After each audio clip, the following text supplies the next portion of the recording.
A cada dia, a incerteza deste mundo mais se confirma. A nossa sobrevivência, a educação cristã dos nossos filhos e a condução da nossa família por caminhos seguros e cristãos são obstáculos que cada dia mais se agigantam.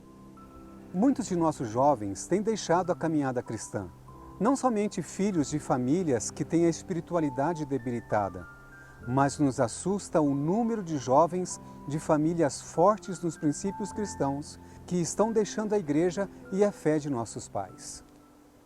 Pesquisas realizadas com os membros de nossa igreja mostram que 47% dos membros que deixaram a igreja tinham entre 18 a 29 anos. E essa porcentagem é predominantemente na segunda geração de adventistas. Estes não são os que se converteram, adolescentes ou jovens, são nossos filhos. Mas eu gostaria de citar uma das grandes causas que tem tirado os nossos filhos dos caminhos cristãos. É o nosso próprio testemunho espiritual, como pais, como professores, como líderes espirituais. Pois na fase da adolescência e juventude, o que mais eles buscam são compromisso com a missão, quando nós pais não o temos e não nos animamos a ter, e lhes impedimos de desenvolverem o compromisso com a missão na idade que estão.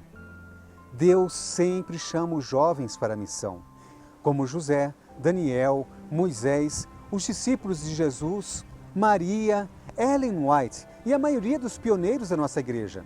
Todos eram jovens e hoje não é diferente.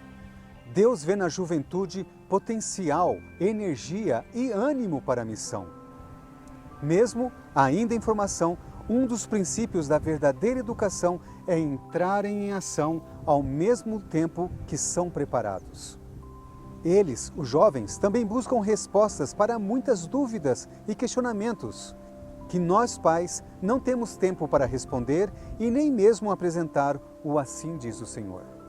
Os jovens também buscam coerência do que falamos com o que vivemos, quando o que mais vê em nós pais é a crise da fidelidade em Deus, incoerência no falar e viver e a impaciência e agressão nos relacionamentos. É desejo de Cristo moldar o nosso caráter conforme a sua imagem, preparando-nos assim para testemunhar a este mundo, nesses últimos dias, o verdadeiro caráter de Deus através de vidas verdadeiras, como a de Cristo. Se desejamos um dia resgatar e conquistar aqueles que um dia nós perdemos, somente poderemos fazer vivendo aquilo que cremos. Em conformidade com o que Ele, Cristo, ensinava, vivia. E mais do que isto, Ele era aquilo que ensinava. Suas palavras eram a expressão não somente da experiência de sua própria vida, mas de seu caráter. Não somente ensinava ele a verdade, mas era a verdade. Era isso que lhe dava poder aos seus ensinos. Hoje é o momento de questionarmos como está a nossa vida espiritual. Temos feito de Cristo nosso Salvador pessoal? Temos convidado Ele para andar ao nosso lado, permitindo que nos transforme em cristãos completamente maduros e renovados à imagem de Deus? Os que hão de receber o selo do Deus vivo e ser protegidos no tempo de angústia devem refletir completamente a imagem de Jesus. A Bíblia nos diz que precisamos passar por uma transformação e renovação de nosso entendimento. Para mudarmos, precisamos de um poder que não vem de nós mesmos.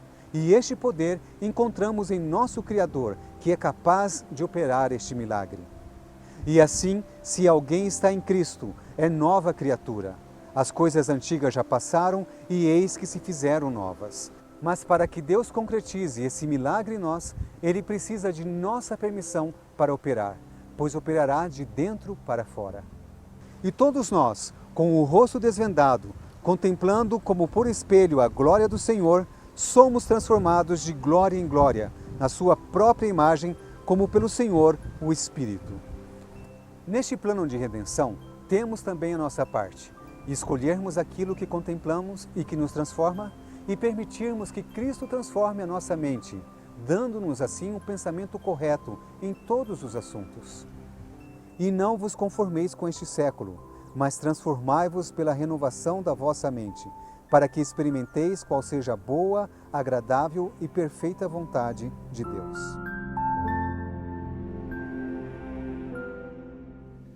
Quão difícil é para nós compreendermos que necessitamos atingir tal condição tão impossível por nós mesmos.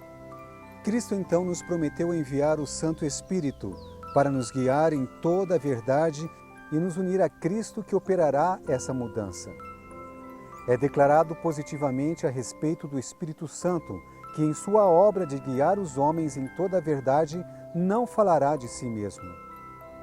Conhecer o assim diz o Senhor, sob orientação do Espírito Santo, é hoje a nossa maior necessidade. Vós tendes a palavra do Deus vivo, e pedindo podereis possuir o dom do Espírito Santo, para tornar essa palavra um poder para os que creem e obedecem. A obra do Espírito Santo é guiar em toda a verdade.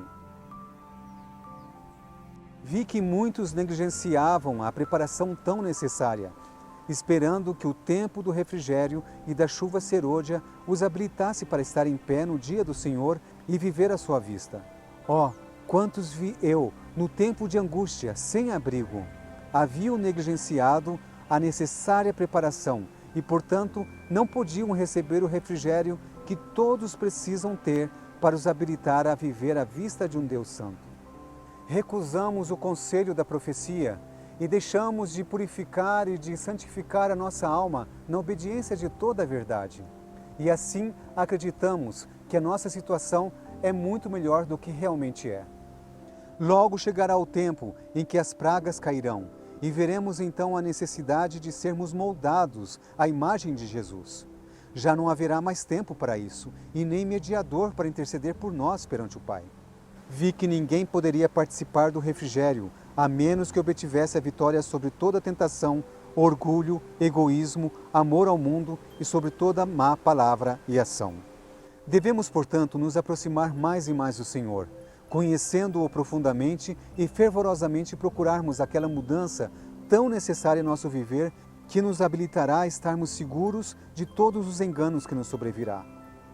É nossa obra hoje entregar a nossa alma a Cristo, para estarmos preparados para o tempo de refrigério pela presença do Senhor, preparados para o batismo do Espírito Santo. Mas durante todo este processo, nós estaremos em guerra.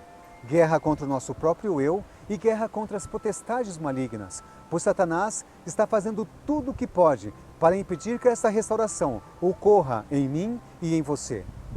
Ele é o grande enganador.